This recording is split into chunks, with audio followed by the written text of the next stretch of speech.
So I'm a huge fan of The Walking Dead. I've watched the whole show, read the comics, watched the spin-offs, the web episodes, played a good number of their games, and well, I was dwelling on zombie games for a while after the last couple of videos I made on them, and I was like, why the hell is it so hard to make a good Walking Dead survival open world game? Like, yeah, we have the great Telltale games and the two Saints and Sinners games, but we have never really gotten a good sort of third-person licensed Walking Dead game that's actually good. I mean, it's the year of our Lord 2025. We have all the technology, enough good developers to make it happen, so why hasn't it happened yet or ever? So in this video, I'm going to take a look back at all the failed Walking Dead survival zombie games and see how they got it so wrong. But before we get into that, hello everyone, welcome back and welcome to my channel. Please consider subscribing if you are new here and enjoy the video. Okay, so far I've only found 3 Walking Dead games that aren't the ones I mentioned in the beginning, that were made trying to capture the feeling of the show or just trying to make a good game and expand the show in a new way. So the games I found were Overkills The Walking Dead, The Walking Dead Survival Instinct, and this thing right here, if you can even call it a game, The Walking Dead Destinies. So I'm gonna go through these games and tell you guys where they failed and what they should have done instead to give us a good Walking Dead game, and I'm going to suggest which studios would be best to create a Walking Dead game and my dream Walking Dead game that I have. Okay, so let's start with the first Walking Dead game released back in 2013, just after Telltale had released season 1 of the original The Walking Dead series, The Walking Dead Survival Instinct. The Walking Dead Survival Instinct is a first-person shooter game developed by Terminal Reality and published by Activision. It was published on March 19th, 2013, and it's one of, if I'm being honest, the worst games I've ever seen. The worst licensed games I've ever seen. So what is the game even about? I'm asking, cause I never even knew until I did some research on it. So the game is actually supposed to act as sort of a prequel to the series before Rick wakes up from the coma and all that.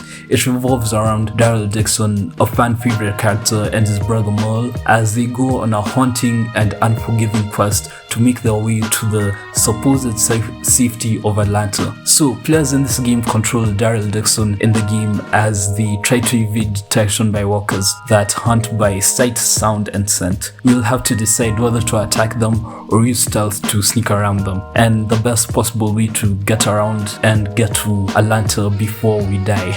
And according to Activision, at the time of releasing the game, they said no place is truly safe for Daryl as he makes his way through the Georgia countryside in this new post-apocalyptic world, trying to hype up the game and make it seem so cool and edgy and, you know, just this very cool licensed game. Wow, our first licensed Walking Dead game that's not from Telltale, but it really failed hard.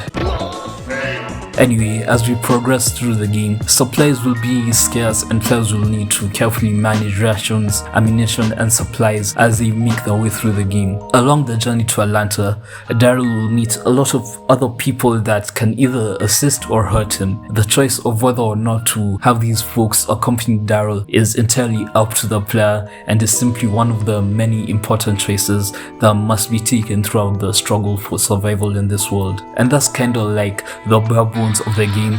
So now I want to talk about gameplay and where the game really lacks. But first, let's start with the few positives that this game has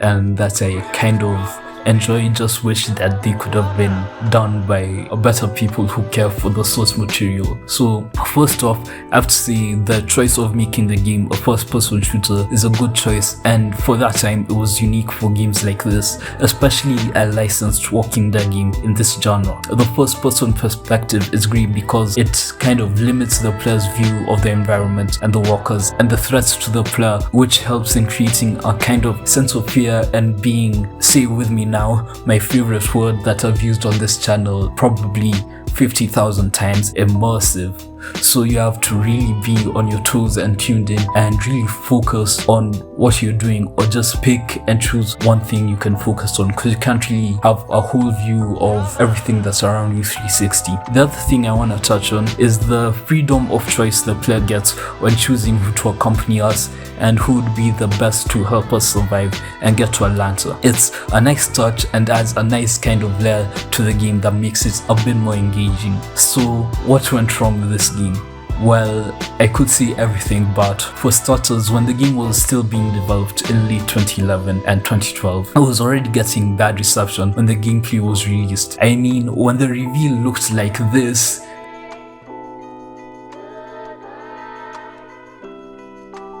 and that was meant to be a hype piece for people to get excited about the game. I mean, I'd be mad too, Mul. They did you dirty, and that was in December on the 24th. So, of course, the hopes were already low for the game. Then, a couple months after the reveal in December, it was released in March. And yeah, it wasn't some magical turnaround for the game. The problems with the game were clear. The level design was terrible. The graphics had improved, but not by a lot, and the graphics was still bad even for a game that came out in 2013. Like, it was still lagging behind, and just the game was overall just broken, with broken mechanics, which made it hard to enjoy the game. Even enjoying the game as kind of so bad is fun type of game, and people rightfully so labeled it a cash grab game because that's what it was. Using a beloved character from the series to be the main character of the game, and obviously with how popular The Walking Dead was back then, a lot of people were really watching that show and they really wanted to be more immersed as they're waiting for more seasons to get greenlit and, you know, get released for them to watch. So they could fill that void of, you know, being in that universe by buying this game. So Activision and Terminal Reality really cashed in on the hype that The Walking Dead had back then. So if I were to make the game again today, here's what I'd do differently. So why not start with a system already in place with the resource system? I'd put in dynamic resource scarcity, where we scavenge for food, water, ammo, and fuel, with more randomized locations of where to scavenge and more limited supplies, so it actually feels more apocalyptic. Like, you know what happened in 2020 with COVID and the whole tissue situation. Every time you go to the store, like, shelves and shelves were just empty as hell, and that was just with COVID, which relatively passed easy. And now imagine that in a zombie survival game. Like, that would really make you feel immersed and just make you feel like everyone is trying to survive, trying to, you know, find their own way to do their own things. Then I'd build upon the choice system we get in the game of choosing who accompanies us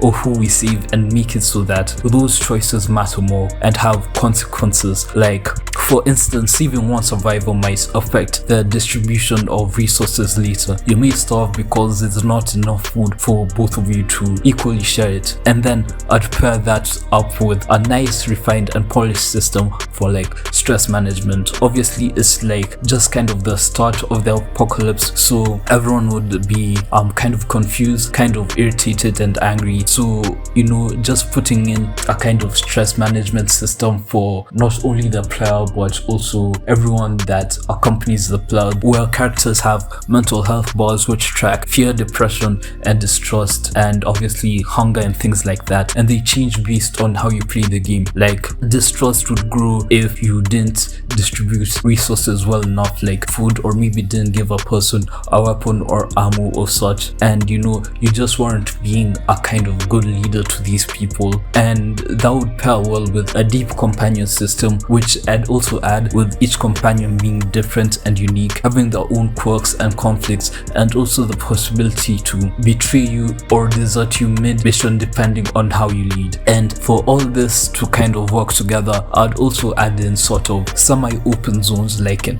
Metro Exodus, where moving forward means abandoning the safety of where you are now, and you take on more risk but also get better rewards potentially for, you know, just going out of the kind of safe zone you're already in. And, you know, obviously those better rewards could put you in a spot where you're getting these better rewards but at the cost of something, which could potentially force you to make hard decisions. And last but not least, but should be first actually, first we still need to work on those graphics.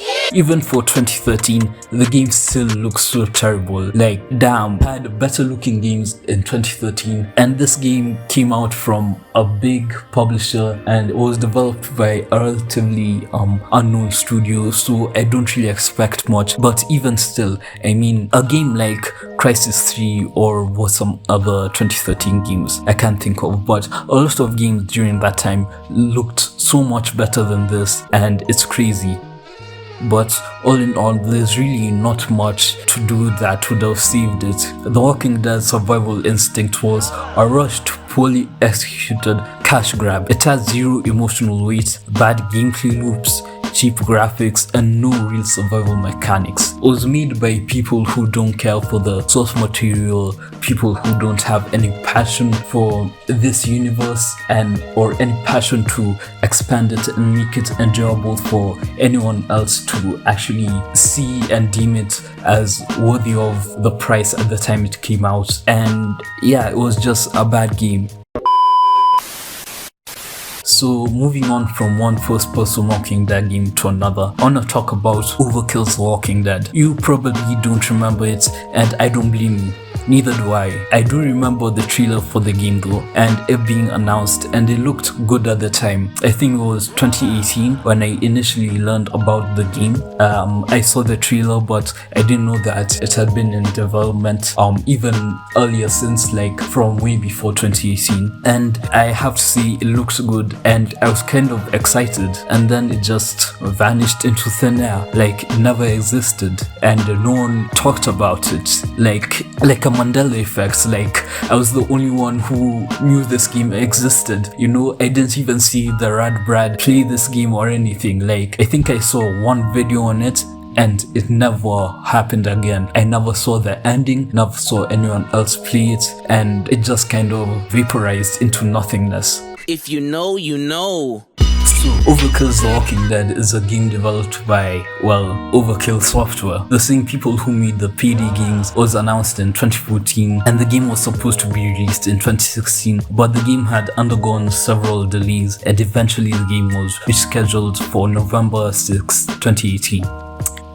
And for me, that should have been the first sign that things were not looking too good for the game. Then when it did finally come out, it was officially discontinued following Skybound's dissatisfaction with the game's commercial performance. And I mean, the game wasn't that good, so it deserved it. So, Overkill's Walking Dead is a co-op first-person shooter with elements of action, role-playing, survival horror, and stealth, and you know, all the buzzwords, all the good stuff that everyone loves. The game invites players to explore the hugely popular The Walking Dead universe, where they play the role of survivors fending for themselves in a post-apocalyptic world dominated by walkers. So, what went wrong with this game? I mean, it sounds like it'd be a great fun co-op game for you and your buddies to mess around in. Well, first, as I already alluded to earlier, what went wrong first was with the development of the game, with Overkill constantly switching game engines from the Diesel engine to the Valhalla engine, and finally just going back to basics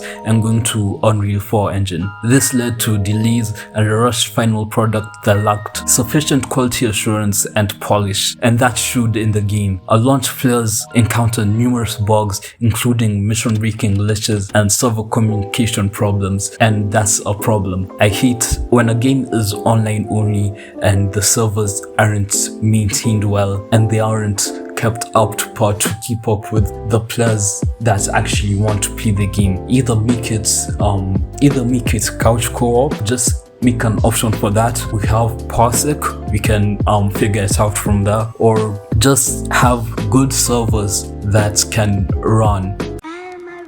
And this obviously made playing the game a hassle when you can't even get into the game because of server problems, and you know, you can't enjoy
Walking Dead with a sound design further enhancing the game experience when you can actually get into the game. I also appreciate the camp management mechanics in the game, which let us manage a survivor camp, assigning tasks and upgrading facilities. It just added a very much needed layer to the game that broke from the boring, monotonous gameplay that it had. So what I do differently if I was making Overkills The Walking Dead would be to first of all optimize the game, make sure the servers are stable, make the game stable, make it able to run with little to no bugs and no mission breaking glitches, cause missions make the game. You're not going into it for it to be a sandbox for you to just mess around and for you to dawdle in. And I have to make sure the performance is also good and runs relatively well on the average gamer's PC or console. And then I'd introduce diverse mission objectives and scenarios to prevent the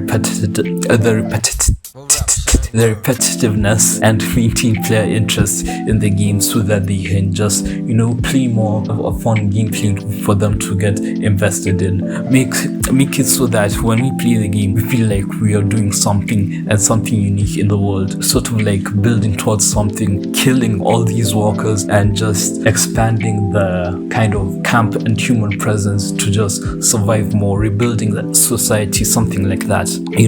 Make it varied and dynamic and interesting to set it apart from other games. Also, just something small but required would be a built-in voice chat, which is baffling to me that in these days, in 2018, when this game was released, they didn't have voice chat in the game. And every multiplayer game I know has voice chat, or at least some sort of way to communicate better and more effectively. But voice chat is an absolute necessity for a multiplayer game, especially a co-op game, so you can properly work together with your team and your friends and just be more efficient in how you set up things. But all in all, Overkills The Walking Dead failed because it was a mismanaged, directionless product born from corporate overreach and studio chaos, with the studio not really knowing how to handle all of these changes and keep switching from one game engine to another, and it just came out as this big mess that really put a stain on Overkill.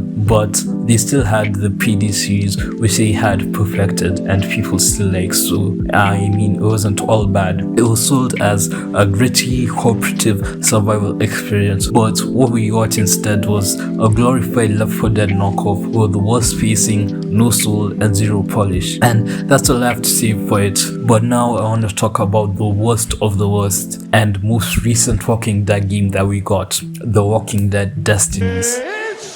I've been sitting here for like 20 minutes debating on whether I should talk about this game and whether it's even worth my time, just because of how blatantly of a cash grab it is and how terrible it is. So yeah, let me just do it.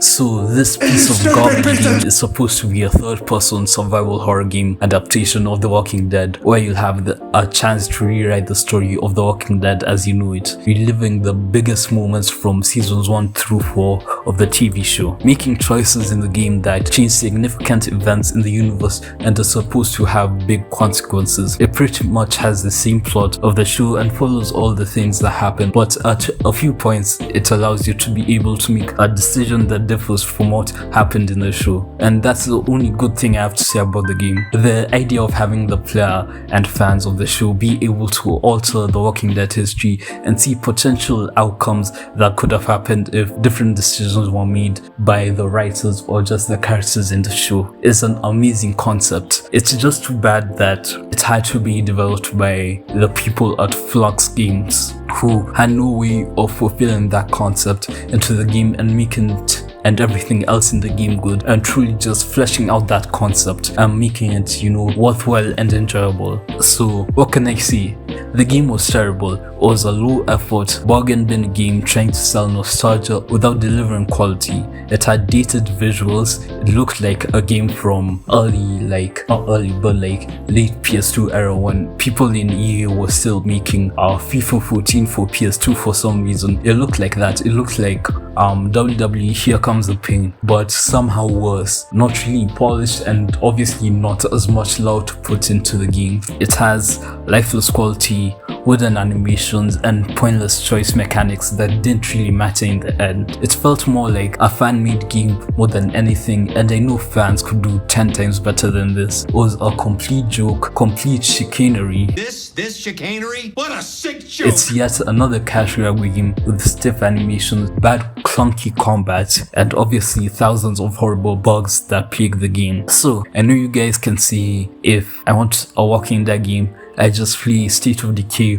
or Days Gone or Saints and Sinners, or I just go back and relive Heartbreak in Season 1 of The Walking Dead by Telltale. But what my stubborn self wants is a licensed game that comes from a big known studio with a good reputation that can make them. It would have to set itself apart from The Last of Us and Resident Evil, but I love if it was inspired by those and just built in the Walking Dead universe. I'd want it to also borrow from the Telltale games and keep the morality conflicts of surviving in this universe alive. And if a new Walking Dead game was to be made, the only way I could see it succeeding is if it was focused around building communities, combining third-person combat and stealth with the ability to build bases like in Fallout 4. Think of something like State of Decay, but actually made with some kind of soul and passion behind it, and it's even being more amplified by